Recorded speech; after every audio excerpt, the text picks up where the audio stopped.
தியானிகள்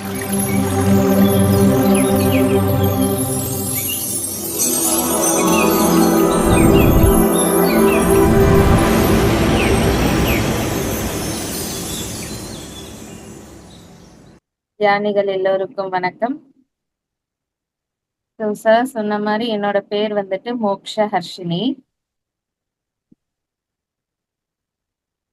எல்லாரும் வந்துட்டு கேக்குற ஒரே விஷயம், தியானம் எதுக்கு பண்ணணும், அதுவும் சின்ன வயசுல எதுக்கு பண்ணணும், வயசானதுக்கு அப்புறம் நம்ம தியானம் பண்ணா போதாதா, சிறு வயதிலேயே தியானம் கத்துக்கிட்டு சன்னியாசியா ஆக போறீங்க அப்படின்னு நிறைய பேர் கேட்பாங்க. ஆனா உண்மையிலேயே மாஸ்டர்ஸ், என்னோட தியான அனுபவத்துல சொல்றேன், நம்மளுடைய வாழ்க்கையில இருக்கிற ஒவ்வொரு பிரச்சனையாகட்டும், இல்ல ஒவ்வொரு சிக்கல் இல்லைன்னா தெளிவே இல்லாத நேரத்துல நாம என்ன பண்றது அப்படின்ற நிலையாகட்டும், எல்லாத்துலயுமே ஒரு விடை கிடைக்கணும் அப்படின்றதுக்கு தியானம் நமக்கு ரொம்ப நல்ல வழி வகுக்குது. இப்ப சின்ன குழந்தைங்களுக்கு ஏன் தியானம் சொல்லி கொடுக்கணும் அப்படின்னா, அவங்களோட வாழ்க்கையில இப்போ இருக்கிற சமுதாய சூழ்நிலைக்கு வந்துட்டு எத்தனையோ விஷயங்கள் நல்லதும் இருக்கு, கெட்டதும் இருக்கு. எல்லா நேரத்திலயும் அம்மா அப்பாவே கூட இருந்து வழிகாட்டுதல் செய்ய முடியாது இல்லைங்களா? அப்போ நம்ம தியானத்தை அவங்களுக்கு கத்து கொடுத்துட்டோம் அப்படின்னா, அவங்களுக்கு எது சரி, எது தவறு, அவங்க வாழ்க்கையில அவங்க என்ன பண்ணணும், இன்னும் முன்னேறதுக்கு என்னெல்லாம் செய்யணும்ன்ற ஞானத்தை அவங்களுக்கு அந்த தியானமே குடுத்துருது. அப்ப நம்ம தைரியமா அவங்கள எங்க வேணாலும் அனுப்பலாம் இல்லைங்களா? சரி, இப்ப என்னோட அனுபவங்களை பத்தி பார்க்கலாம் மாஸ்டர்ஸ். நான் வந்துட்டு 7th 8th படிக்கிறப்ப இருந்து தியானம் பண்ண ஆரம்பிச்சேன். ஆரம்ப கட்டத்துல எல்லாருக்கும் இருக்கிற கேள்விதான், நான் ஏன் தியானம் செய்யணும்? இப்ப நிறைய பேர் அவங்களுடைய அனுபவங்களை சொல்றாங்க. ஆனா அதை தாண்டி எனக்குன்னு ஒரு அனுபவம் வந்தாதானே நம்மளால அதுல ஈடுபட முடியும். இப்ப எல்லாரும் வந்துட்டு ரைட்ல போனா கரெக்ட் அப்படின்ட்டு போயிட்டே இருந்தா நானும் அதே வழியில போறதா, இல்லைன்னா அந்த வழி எதுக்கு போறோம், எது என்ன செய்ய போறோம் அப்படின்றத தெரிஞ்சுக்கிட்டு போறதா, அந்த ஒரு கேள்வி எனக்குள்ள இருந்துச்சு. இப்ப சரி, நம்ம வந்துட்டு ந- கேள்வி ஞானம் நிறைய இருக்கும் அப்பெல்லாம். கிளாஸஸ் கேட்போம், எல்லாமே கேட்போம். எனக்கு வந்துட்டு என்னன்னா, எனக்கு ஃபர்ஸ்ட் அனுபவம் என்ன அப்படின்னா, இப்ப தியானம், இப்ப நம்மளுடைய மூளை அப்படின்றது வந்துட்டு எத்தனையோ விஷயங்களை நம்ம உள்ளடக்கி ஒரு குப்பை கிடலமாக மாத்தி வச்சிருப்போம் இல்லைங்களா? அவ்வளவு விஷயங்களை கேட்டு கேட்டு கேட்டு தேவையோ தேவையில்லை, கேட்டோமா நம்ம மூளைக்குள்ள போட்டு வைக்கலாம்ப்பா, எப்பயாவது தேவைப்படும் அப்ப நம்ம அத உபயோகிச்சுக்கலாம் அப்படின்ட்டு மூளையில போட்டு போட்டு போட்டு வச்சிருப்போம். இப்ப அந்த மாதிரி விஷயங்கள் எல்லாமே நிறைஞ்சி ரொம்ப வழியறதால, இப்ப டேங்க்ல எப்படி கசடோ இல்ல அழுக்கோ சேர்ந்துருச்சு அப்படின்னா, முதல்ல நம்ம என்ன பண்ணுவோம், அந்த அழுக்கெல்லாம் வெளியேத்திட்டு தான் திரும்ப புது தண்ணிய விடுவோம். இல்லைன்னா என்ன ஆகும், அந்த கசடு தேங்கி தேங்கி தேங்கி தண்ணியோட நிறத்தையும் டேஸ்டையுமே மாத்திடும் இல்லையா? ருசி எல்லாம் மாறி போயிடும். அதே மாதிரிதான் நம்மளுடைய மூளை நிறைய விஷயங்களை சேகரிச்சுக்கிட்டு இருந்து அடைச்சு வச்சிருந்தா, புதுசா வர விஷயத்த அது என்ன பண்ணும், சேகரிக்காது. அப்ப நமக்கு தியானம் பண்ண ஆரம்பிச்சோம் அப்படின்னா, இந்த பழைய விஷயங்கள் எல்லாம், தேவையற்ற விஷயங்கள், பழசுன்னு சொல்ல முடியாது, தேவையற்ற விஷயங்கள் எல்லாம் அதுவாகவே எளிதாக நம்மளை விட்டு நீங்க ஆரம்பிக்கும். அப்போ நம்ம தியானம் செஞ்சுட்டு உடனே படிச்சோம் அப்படின்னா, நம்ம மூளை வந்துட்டு தேவையற்ற விஷயங்கள் எல்லாத்தையும் டெலீட் பண்ணிட்டு ஃப்ரெஷ்ஷா இடத்த சேவ் பண்ணி வச்சிருக்கும். அப்படி நம்ம படிச்சோம் அப்படின்னா, நம்மளுடைய படிக்கிற நேரம் அதிகமா இருக்காது, குறைஞ்சு போயிடும். அதே மாதிரி நம்ம ஒரு வாட்டி படிச்சாலே போதும், நம்மளுடைய ஞாபகம் வந்துட்டு நல்லா அத கிராஸ் பண்ணி வச்சுக்கும். இதுதான் நான் முதல்ல தியானத்தை உபயோகிச்ச ஒரு சூழ்நிலை. ஏன் அப்படின்னா, சீக்கிரமா படிச்சு முடிச்சுட்டோம் அப்படின்னா நம்ம எழுந்து போய் ஃப்ரெண்ட்ஸோட விளையாட போயிடலாம், இல்லைன்னா டிவி பார்க்கலாம். இந்த மாதிரி ஒரே ரீசனுக்காக தான் நான் முதல்ல தியானத்தை ஆரம்பிச்சேன். பல வருடங்களுக்கு நான் வந்துட்டு தியானத்தை அதுக்காக மட்டும்தான் பயன்படுத்தி வந்துட்டு இருந்தேன். அதுக்கப்புறம் என்னுடைய தேர்ட் ஐ ஓபன் ஆனதுக்கு அப்புறம், சில இதெல்லாம் தெரிஞ்சதுக்கு அப்புறம் தான், ஓகே, தியானம் என்பது எல்லாரும் சொல்ற மாதிரி ஒரு அப்பாற்பட்ட நிலை. அதை நம்ம உணரும் போதுதான் நமக்கு புரியும். மத்தவங்க எவ்வளவு சொன்னாலும் நம்மளால புரிஞ்சுக்க முடியாது. அதே மாதிரி நிறைய எக்ஸ்பிரிமெண்ட்ஸ் பண்ணியிருக்கேன் மாஸ்டர்ஸ். எப்பயுமே வந்துட்டு எல்லாத்தையும் கேட்கிறோம் அப்படின்னா, அதை நம்மளா தயார் பண்ணி, இல்ல நம்மளா பயன்படுத்தி பார்க்கும்போதுதான் அதுல இருக்கிற உண்மை என்ன, பொய் என்னன்ற விஷயங்களை தெரிஞ்சுக்க முடியும் இல்லையா? இப்ப பிரமிட் கீழே வைக்கிற எதுவுமே வந்துட்டு வெளியில வைக்கிறதை விட அதிக நாள் ஆனா உயிர் அதுக்கு கிடைக்கும் அப்படின்னு சொல்றாங்க இல்லையா? சோ அதை நாங்க டெஸ்ட் பண்ணி பார்த்தோம். எங்க அம்மா, அப்பா, நான் அப்படின்ட்டு எல்லாருமே சேர்ந்து டெஸ்ட் பண்ணி பார்த்தோம். இப்போ ஒரே தக்காளி, ஒரு வாட்டி வாங்கிட்டு வந்த தக்காளியில 2 தக்காளி எடுத்துக்கிட்டு வெளியில ஒரு தக்காளியும் உள்ள ஒரு தக்காளியும் வச்சு பார்த்தோம். எந்த தக்காளி எவ்வளவு நாள் தாங்குது அப்படின்ட்டு. வெளியில வச்ச தக்காளி சீக்கிரமா அழுகி போயிடுச்சு. உள்ள வச்ச தக்காளி வந்து எப்படி இருந்துச்சு அப்படின்னா ஃப்ரெஷ்ஷாவே இருந்துச்சு. அப்போ ஒரு தக்காளியோடைய வாழ்நாள வந்துட்டு அது அதிகரிக்குது அப்படின்னா, நம்ம அந்த மெடிடேஷன் பண்ணும்போது பிரமிடு கீழ உட்கார்ந்து பண்றோம் அப்படின்னா, நம்மளுடைய உடலாகட்டும், இல்லன்னா நம்மளுடைய உடம்பாகட்டும் எவ்வளவு அதோட வாழ்நாள அதிகரிச்சுக்க முடியும். யோசிச்சு பாருங்க. சின்ன தக்காளிக்கு அவ்ளோ யூஸ்ஃபுல்லா இருக்கு அப்படின்னா, நம்ம அத நம்மளுடைய மெடிடேஷனுக்காக பயன்படுத்தி நாம யூஸ் பண்ணும்போது, நம்மளுடைய வாழ்நாளுடைய நாட்களையும் நம்மளால அதிகரிச்சுக்க முடியும் அப்படின்றது. என்னுடைய 3 ஐ எக்ஸ்பீரியன்ஸஸ்ல நான் பார்த்தது அப்படின்னா, முதல்ல எனக்கு ரொம்ப பிடிச்சது யாருன்னா கிருஷ்ணர். நான் கிருஷ்ணர தான் போய் பார்த்தேன். கிருஷ்ணர பார்க்கும்போது எப்படி இருந்தாருன்னா, அவரு ரொம்ப பெருசா இருந்தாரு. எவ்ளோ பெருசா அப்டின்னா, நான் நிக்கிறது அவர் காலோட விரல் சைஸுக்கு தான் நான் இருக்கேன். ஆனா கிருஷ்ணர் அவ்ளோ பெருசா தெரியிறாரு. ஏதோ சொல்லுவாங்க இல்லையா? "ஆதியும் நீயே, அந்தமும் நீயேன்னு" சொல்லுவாங்க இல்லையா? அவ்ளோ உயரத்திலே அவ்ளோ பெரிய ஒரு ஜைஜான்டிக்கான உருவமா தெரிஞ்சாரு. அப்போ கிருஷ்ணர் கிட்ட நான் கேட்டேன், "எனக்கு ஏதாவது ஒரு மெசேஜ் குடுங்க" அப்டின்ட்டு. கிருஷ்ணர் சொன்னாரு, "எனக்கு ரொம்ப புடிச்சது எது?" அப்படின்னு கேட்டாரு. "உங்களுக்கு ரொம்ப புடிச்சது மயிலும், புல்லாங்குழலும் தான். உங்ககிட்ட எப்பயுமே அதுதான் இருக்கும்." அப்படின்னு சொன்னேன். "ஆமா, புல்லாங்குழல பத்தி தான் நான் உனக்கு சொல்லப் போறேன், தெரிஞ்சுக்கோ" அப்படின்னாரு. புல்லாங்குழல்ல என்ன இருக்கு? அத பத்தி நான் என்ன தெரிஞ்சுக்கணும்? அது நம்ம ஊதுனா இசை குடுக்கும் அவ்வளவுதானே. அதுல போய் என்ன விஷயம் இருக்கு? அப்படின்னு நான் கேட்டேன். கிடையாது. இப்ப நீ புல்லாங்குழல ஊதும்போது ஒவ்வொரு துளைகளையும் மூடும்போதும் சரி, ஒவ்வொரு துளைகள திறக்கும்போதும் சரி, வெவ்வேறான இனிமையான இசையை நமக்கு குடுக்கும். ஆனா அந்த புல்லாங்குழல செய்யறதுக்கு அந்த மூங்கில் வந்துட்டு எவ்வளவு கஷ்டங்கள அனுபவிக்கும் இல்லைங்களா? அது வளைஞ்சு குடுக்காது. மூங்கில் வந்துட்டு வளையாது. ஆனா அத சூடு பண்ணி, அத வந்துட்டு பதப்படுத்தி, அதுக்கப்புறம் தான் அந்த புல்லாங்குழல் வடிவத்துக்கு கொண்டு வந்து குடுக்குறாங்க. அதே மாதிரி தான் மனிதனோட வாழ்க்கை.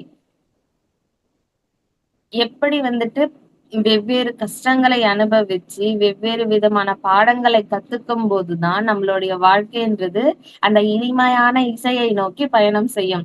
எனக்கு கஷ்டமே வேண்டாம். நான் அப்படியே இருக்கேன். என்னால வளைய முடியாது. என்னால சூடு தாங்க முடியாது.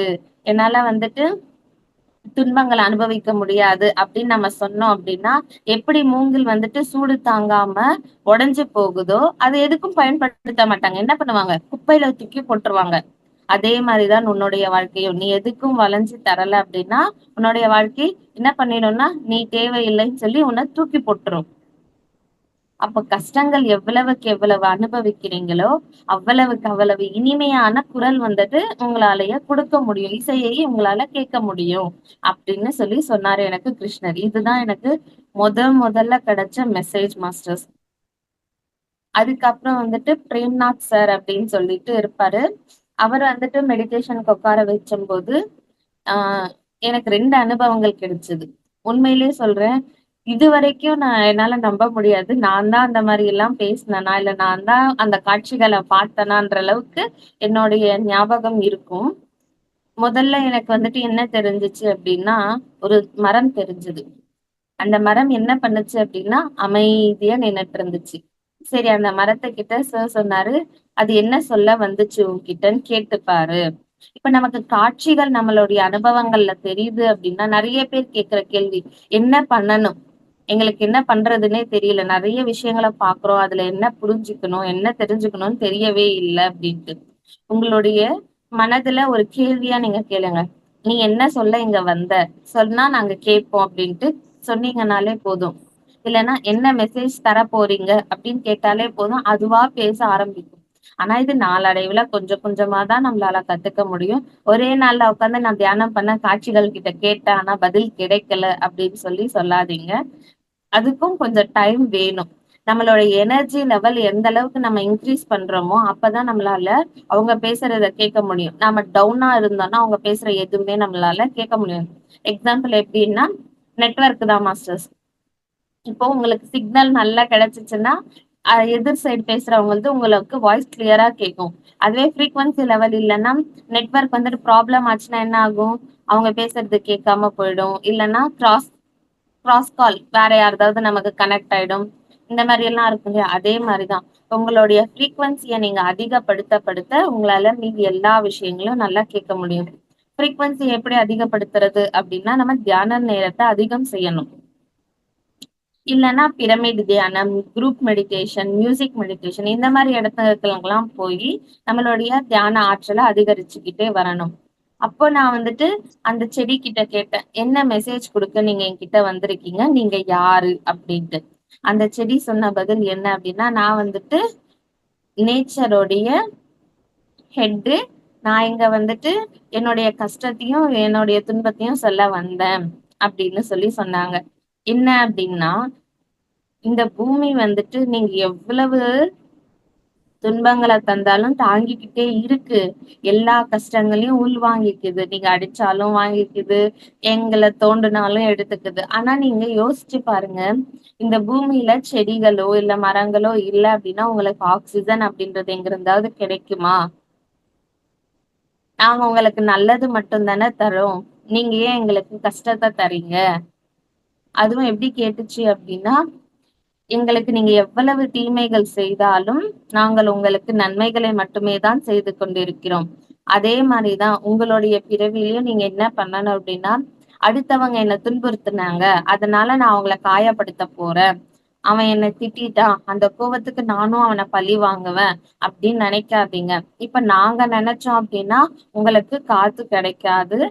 நாங்க இருந்தாதான் மழை பெய்யும், தண்ணீர் கிடைக்கும், நிலத்தடி நீரும் அதிகரிக்கும். அப்ப நீங்க எங்களை காயப்படுத்துறீங்க, எங்களை வெட்டி நீங்க விறகா பயன்படுத்துறீங்க, எல்லாத்துக்குமே பயன்படுத்துறீங்க.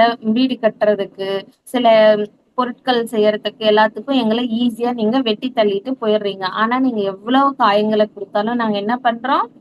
உங்களுக்கு நன்மைகள் மட்டுமே தான் பிரதிபலனா கொடுத்துட்டு வரோம் இல்லையா? அதே மாதிரிதான் மாஸ்டர்ஸ், நம்மளுடைய வாழ்க்கையில யார் என்ன கஷ்டங்கள் கொடுத்தாலும் அவங்களுக்கு நாம திரும்பி நன்மையை மட்டும்தான் கொடுக்கணும் அப்படின்றதுதான் எனக்கு அந்த செடி சொன்ன மெசேஜ்.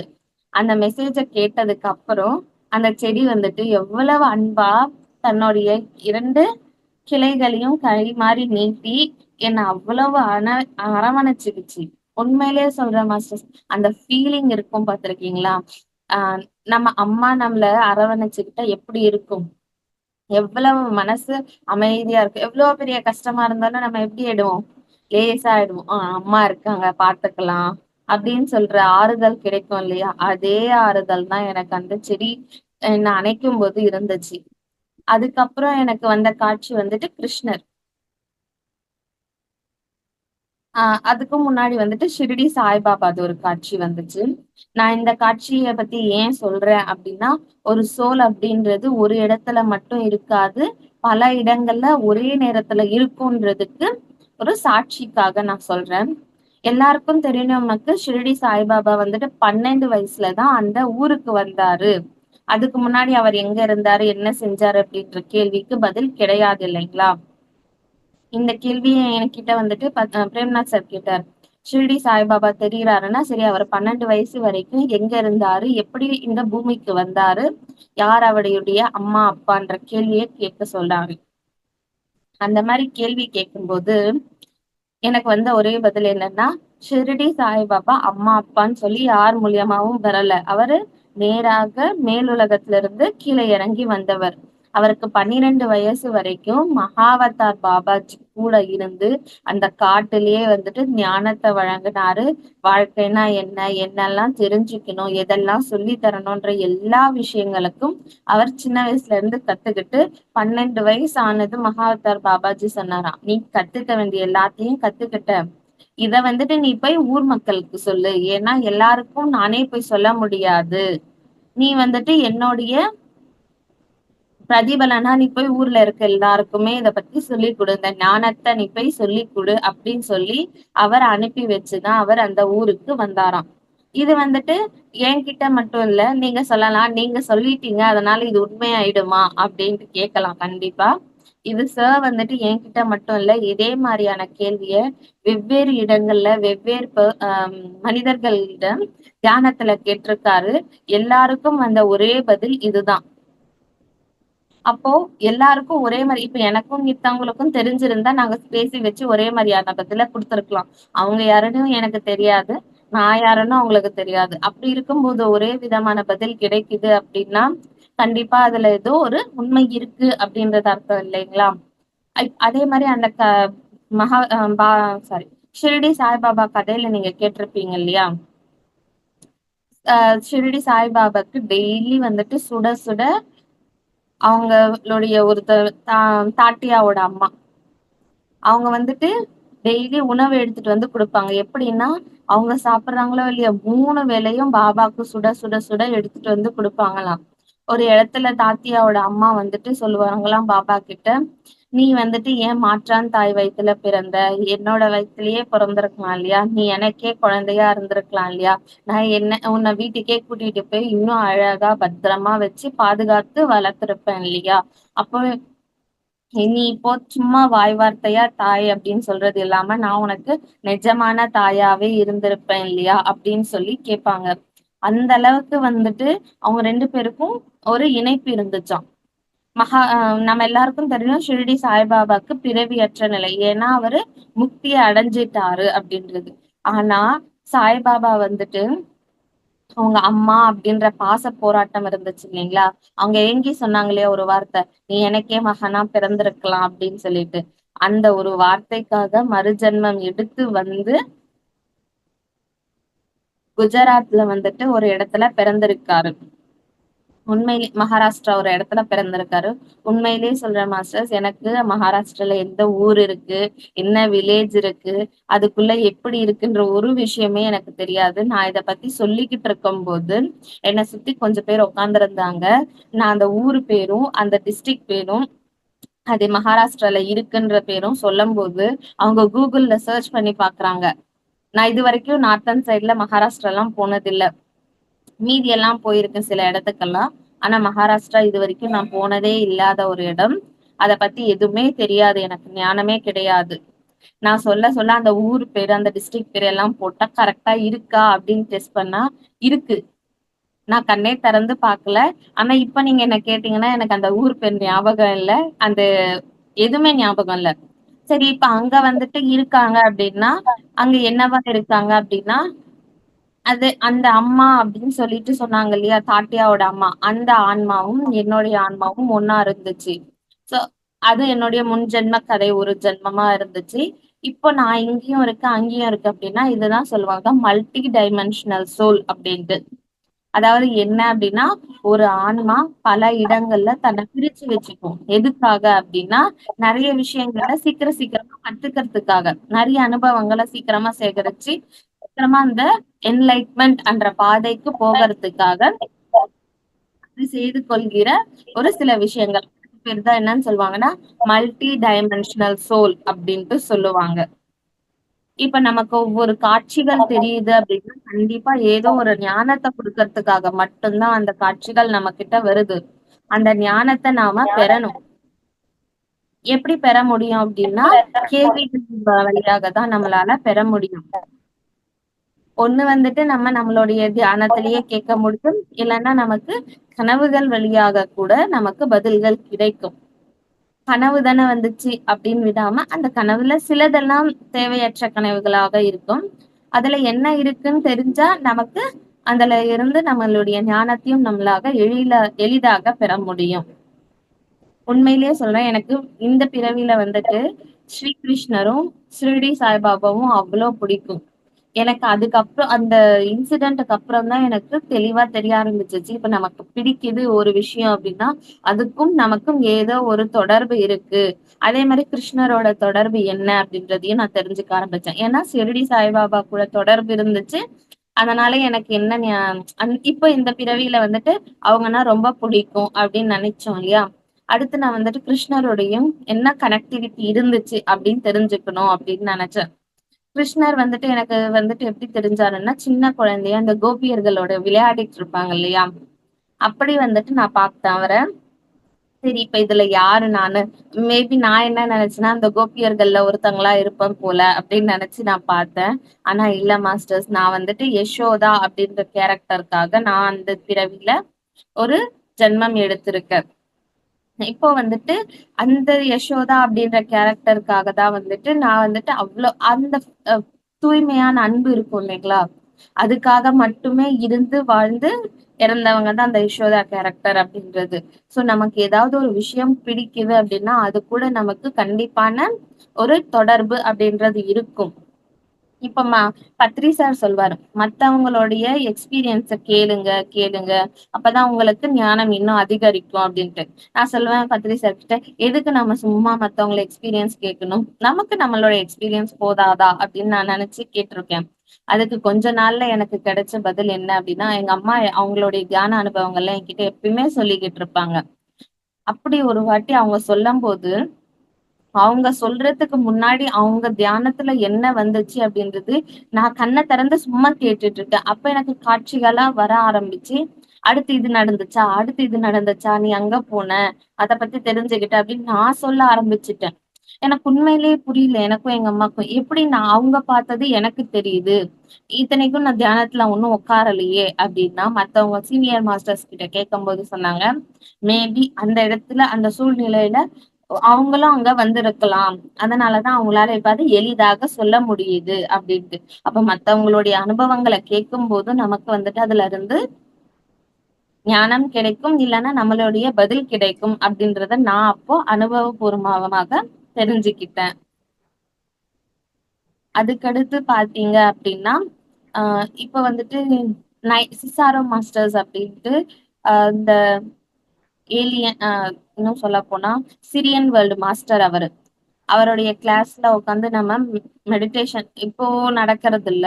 ஆனா கொரோனா பீரியட்ல வந்துட்டு ஃபுல் நைட் அப்படின்ட்டு செஷன்ஸ் நடக்கும் அவரது. இப்போ அந்த மாரி மாஸ்டர்ஸ் கூட ஏன் கனெக்ட் ஆகி நம்ம மெடிடேஷன் பண்ணணும் அப்படின்னா, நமக்கே தெரியாம நமக்குள்ள இருக்கிற தடைகள் ஆகட்டும், இல்லை பிரச்சனைகள் ஆகட்டும், எல்லாத்துக்கும் வந்துட்டு இப்ப நம்ம லோ லெவல் ஃப்ரீக்வன்சில இருக்கோம். அந்த சிசேரியன் மாஸ்டர் வந்துட்டு ஹை லெவல் ஃப்ரீக்வன்சில இருக்காரு. இப்போ நாம அவங்க கூட தியானம் பண்ணும்போது என்ன ஆகும் அப்படின்னா, அந்த ஹையர் ஃப்ரீக்வன்சிக்கு ஈஸியா கனெக்ட் ஆக முடியும். அப்படி நம்ம கனெக்ட் ஆகி தியானம் பண்ணும்போது, நமக்கே தெரியாத கேள்விகளுக்காகட்டும், இல்லைன்னா நமக்குள்ள இருக்கிற பிரச்சனைகளாகட்டும், இல்லன்னா நமக்குள்ள இருக்கிற தடைகளாகட்டும், எல்லாமே வந்துட்டு எளிதாக உடைஞ்சு நம்மளால வெளிய வர முடியும். அதுக்காக தான் வந்துட்டு நம்மள விட எப்பயுமே ஹையரா இருக்கிறவங்க கூட சேர்ந்து தியானம் பண்ணுங்க. நம்ம சீக்கிரமா இப்போ நாமளே ஒவ்வொரு அடியா எடுத்து வச்சு ஸ்டெப்ஸா ஏறுனா ஏணியோட உச்சிக்கு எப்ப போவோம். இதுவே வந்துட்டு நம்மள விட ஹையரா இருக்கவங்க ஆல்ரெடி ஸ்டெப்ஸ் ஏறி மேல போயிருப்பாங்க. அவங்க கூட சேர்ந்து கனெக்ட் பண்ணி மெடிடேஷன் பண்ணும்போது, நம்ம ஒரு ஸ்டெப் அப்படின்றது 2 ஸ்டெப்பா ஈஸியா எடுத்து வைக்க முடியும். இதுக்காக தான் நமக்கு குரூப் மெடிடேஷன்ஸும் நம்மளுடைய மாஸ்டர்ஸ் யாராவது பார்க்குறோம், அவங்க கூட சேர்ந்து தியானம் பண்ணுங்க அப்படின்ற ஒரு விஷயத்தையும் நம்ம திரும்ப திரும்ப நம்ம சொல்லிக்கிட்டே இருக்கோம். இந்த மாரி நெறைய அனுபவங்கள் சொல்ல முடியாது. என்னோட கல்யாண அனுபவம் கூட ரொம்பவே வந்துட்டு எப்படி சொல்றது அப்படின்னா, பிரமிக்க வைக்கக்கூடியது. மத்தவங்க எல்லாரும் கேள்வி கேட்கிற அளவுக்கு இருந்துச்சு. இப்ப எனக்கு வந்துட்டு கல்யாணம் ஃபிக்ஸ் ஆயிருக்கிறதுக்கு ரொம்ப நாளா எங்க வீட்ல அலைன்ஸ் பார்த்துக்கிட்டு இருக்காங்க. ஆனா அலைன்ஸ் செட் ஆகவே இல்ல. மேரேஜ் ஒண்ணு ஃபிக்ஸ் ஆச்சு. நான் ஆஸ் யூசுவல் மெடிடேஷன் பண்றது எல்லாமே இருக்கும். மேரேஜ் ஃபிக்ஸ் ஆச்சு. அப்புறம் மேரேஜும் ஆச்சு. அதுக்கப்புறம் தான் எனக்கு தெரிய வந்துச்சு. எங்க அம்மா வீட்டுக்கு போய் பார்க்கும்போதே பார்த்தது என்னன்னா, அவங்க வீட்ல 9 பிரமிட்ஸ் இருந்துச்சு சென்டர் ஹால்ல. அது இல்லாம கார் பார்க்கிங் ஏரியால 2 பிரமிட்ஸ், டேங்க்குக்கு 1 பிரமிட். மொத்தம் எவ்வளோ பிரமிட்ஸ் இருக்கு? 13 பிரமிட்ஸ் 12 பிரமிட்ஸ் இருக்கு அவங்க வீட்ல. நான் போறதுக்கு முன்னாடியே எனக்கு பிரமிட் அப்படின்றது அந்த இடத்துல இருக்கு. அவங்க வீடு கட்டி 20 வருஷத்துக்கு மேல ஆகுது. அவங்களுக்கு என்ன சொன்னாங்க அப்படின்னா, பிரமிடுக்கு ஒரு ஹீலிங் பவர் இருக்கு. நீங்க வீட்ல அதுக்கு சேர்த்து கட்டுனீங்கன்னா, உங்களால அந்த எனர்ஜிஸ எப்பயுமே எடுத்துக்க முடியும்னு சொல்லி சொன்னாங்களாம். அதுக்காக அவங்க அந்த வீட கட்டியிருக்காங்க அப்படி. சோ, இப்ப நான் வந்துட்டு அந்த வீட்ல எவ்ளோ எனர்ஜிஸ் இருக்கு அப்படின்றத நான் கண்கூடா பார்த்திருக்கேன். அதே மாரி வந்துட்டு இன்னொரு விஷயம் என்ன அப்படின்னா, அ எனக்கு மேரேஜ்க்கு அப்புறம் தெரிய வந்தது என்ன அப்படின்னா, அந்த வீட்டோட ஒவ்வொரு பில்லர்ஸ்லயுமே வந்துட்டு நெறைய கிறிஸ்டல்ஸ் போட்டு போட்டு கட்டியிருக்காங்க. அப்போ அந்த வீட்டோட எனர்ஜி அப்படின்றது எப்படி இருக்கும், ஆறா அப்படின்றது எப்படி இருக்கும். நம்ம வந்துட்டு தியானம் பண்ணோம் அப்படின்னா நமக்கான எந்த ஒரு பிரச்சனையும் இல்லாம நமக்கான இடத்த நம்ம ஈஸியா எடுத்துக்க முடியும். நான் வந்துட்டு மெடிடேஷன் பண்ணும்போது ஒரே ஒரு விஷயம் தான் சொன்னேன். எனக்கு இந்த மாரியான பர்சன் வரணும்னு தெரியாது. எனக்கு என்ன வேணும்னு எனக்கே தெரியாது. நேச்சர் உன்கிட்ட நான் என்னோட மேரேஜ சரண்டர் பண்றேன். எது எனக்கு கரெக்ட்டோ நீ குடுக்கறத நான் எடுத்துக்கிறேன் அப்படின்ற ஒரே வார்த்தைய மட்டும் தான் நான் சொன்னேன். ஆனா என்னோட சிச்சுவேஷன் எவ்ளோ அழகா அந்த நேச்சர் அமைச்சு குடுத்திருக்கு பாருங்க. அவங்க வீட்ல அவங்க அம்மா வந்துட்டு ஆல்ரெடி வந்துட்டு பிரம்மகுமாரிஸ்ல இருக்காங்க. அதனால அவங்க வீட்ல கார்லிக் யூஸ் பண்ண மாட்டாங்க. இப்ப நான் போய் அங்க கார்லிக் சாப்பிடக்கூடாது அப்படின்னு சொல்லி சேஞ்ச் பண்ண வேண்டிய அவசியமே இல்ல. ஆல்ரெடி அது இருக்கு. அதனால நான் இப்ப சொன்னாலும் எடுத்துக்கிற மனநிலைக்கு வந்துட்டாங்க. அதுக்கப்புறம் அவங்க அம்மா ஆல்ரெடி கிளாஸஸ் கேட்பாங்கன்றதால இப்ப நான் கிளாஸ் எடுக்கணும் அப்படின்னு சொன்னாலும் யாரும் என்ன கண்ட்ரோல் பண்றது இல்ல. புதுசா நான் போய் அவங்கள மாத்தி என்னோட வழிக்கு கொண்டு வரணும்ன்ற அவசியமே இல்ல. ஆல்ரெடி அவங்க எல்லாரும் ரெடியா இருக்கிறாங்க. நான் இப்ப போய் அவங்க கூட அடாப்ட் ஆகி இருந்தா போதும்ன்ற மனநிலைக்கு அவங்க இருக்காங்க. அந்த மாரி நாம போய் இனிஷியேட் பண்ணி இப்போ நெறைய பேர் என்கிட்ட கேட்டாங்க, "நீ வந்துட்டு தியானம் பண்ணாதவங்கள எப்படி கல்யாணம் பண்ணிக்க ஒத்துக்கிற? அப்புறம் நீ போய் அந்த வீட்ல எல்லாத்தையும் மாத்தணும் இல்லையா?" அப்படின்ட்டு என்ன பிஃபோர் மேரேஜ் கேட்டுட்டு இருந்தாங்க. நான் சொன்னேன், "அதெல்லாம் எனக்கு தெரியாது. எங்க அக்காங்களுக்கும் அ மெடிடேட்டர்ஸோட தான் கல்யாணம் ஆச்சு. ஆனா, அவங்க இப்ப வந்துட்டு எப்படி தியானத்த விட்டு குடுக்காம அவங்களும் தியானம் பண்ணிக்கிட்டு கிளாஸஸ் எடுத்துட்டு இருக்காங்களோ, அதே மாரி ஒரு இடம் எனக்கு கிடைக்கும்." அப்படின்ற வார்த்தைய மட்டும் தான் நான் எல்லாருக்கும் சொல்லிட்டு இருந்தேன். அதுக்கு பதில் குடுக்குற மாரி எல்லாத்துக்குமே சேர்ந்து என்னுடைய வீடாகட்டும், என்னுடைய கணவராகட்டும், என்னுடைய மாமனார், மாமியார் எல்லாருமே வந்துட்டு எனக்கு எல்லாத்துலயும் ஒத்துழைக்கிற மாரியே அமைஞ்சு, நான் இப்ப வரைக்கும் என்னால தியானம் கிளாஸஸ் எடுக்க முடியுது அப்டின்னா, அவங்க எல்லாருமே ஒரு காரணமாக இருக்கிறாங்க. நமக்கு எது தேவையோ நம்மளுடைய வாழ்க்கையில நமக்கு அதுவாக கிடைக்கிறதுக்கு தியானம் எளிதாக நம்மளுடைய வாழ்க்கையை அமைச்சு குடுக்கும் அப்டின்றதுக்கு நான் சிறந்த எக்ஸாம்பிளாக இருப்பேன் மாஸ்டர்ஸ். Thank you. நண்பர்களே, இப்பொழுது நீங்கள் உங்கள் சந்தேகங்களை மேடமிடம் கேட்கலாம். அன்மியூட் செய்வார்கள், மேடமிடம் கேட்கலாம்.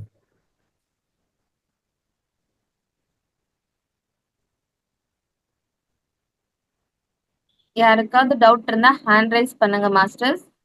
உங்களால என்கிட்ட கேள்விகள் கேட்க முடியும்.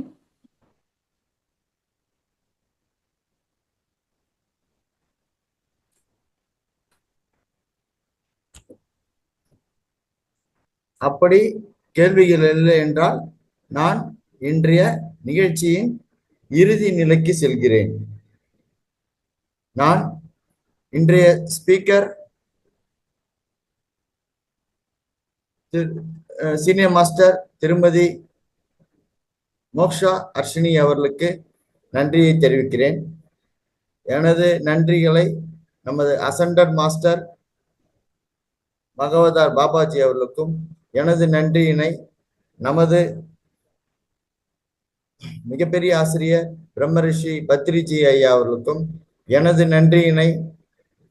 ஒரு நிமிஷம் சார், ஒரே ஒரு எக்ஸ்பீரியன்ஸ் மட்டும் சொல்லிடுறேன். இப்ப நீங்க சொல்லுங்க. எல்லாரும் சொல்றீங்க இல்லையா மகாவதார் பாபாஜி அப்படின்ட்டு, அவர் வந்துட்டு எப்படி அப்படின்னா ரொம்ப அசண்டட் மாஸ்டர் அப்படின்றது எதை வச்சு சொல்றாங்க அப்படின்னா அவங்களுடைய ஞானத்தை வந்துட்டு அசரீரியா இருந்துகிட்டும் நம்ம எல்லாருக்கும் தெரியும் அவர் இன்னுமே வந்துட்டு இந்த பூலோகத்துல இருக்காரு. எப்படி அப்படின்னா ஆஹ் உருவமற்ற நிலையில ஏதோ ஒரு இடத்துல இருக்காங்க அப்படின்ட்டு.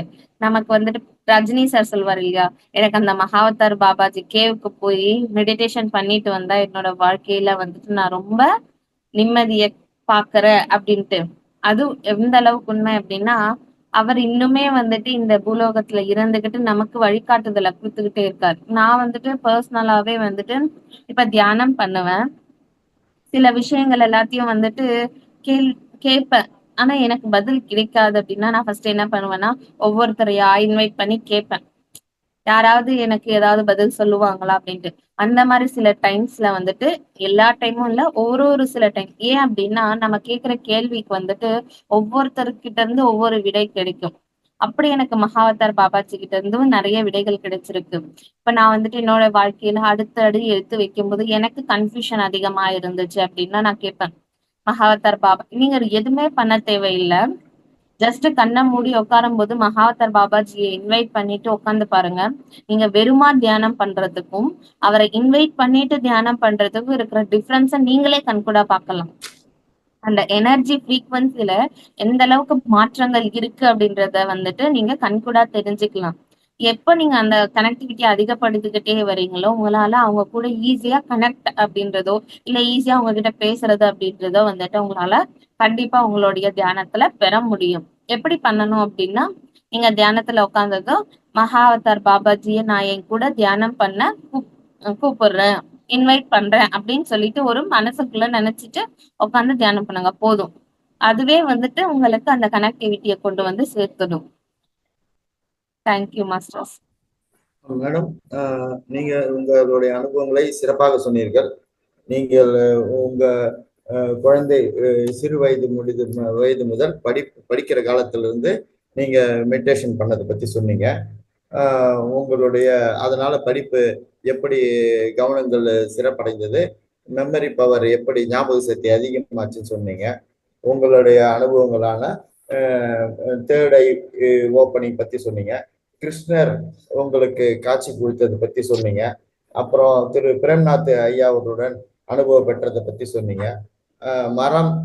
மரத்தினால் என்னென்ன பயன்கள் கிடைக்குது அது பேசியது பத்தி கூறினீர்கள். மேலும் நம்ம ஃப்ரீக்குவன்சியை இன்க்ரீஸ் பண்ணா நம்ம மெடிடேஷன் நல்ல பவர் இன்க்ரீஸ் ஆகும். குரூப் மெடிடேஷன்ல ஜாயின் பண்றது, மியூசிக் மெடிடேஷன்ல பங்கு கொள்றதை பத்தி சொன்னீங்க. செடி மரம் மெசேஜ் கொடுத்ததை பத்தி சொன்னீங்க. எல்லா துன்பங்கள் இருந்தாலும் நாம் நன்மைதான் செய்கிறோம் என்று மரம் சொன்னதை பத்தி சொன்னீங்க. அடுத்தது சீரடி சாய்பாபா அவருக்கு பத்தி சோல் இன் ஆல் பிளேசஸ் என்பதை பத்தி கூறினீர்கள். நமது பிரம்ம ரிஷி பத்ரிஜி ஐயா மெசேஜ் பத்தி சொன்னீங்க.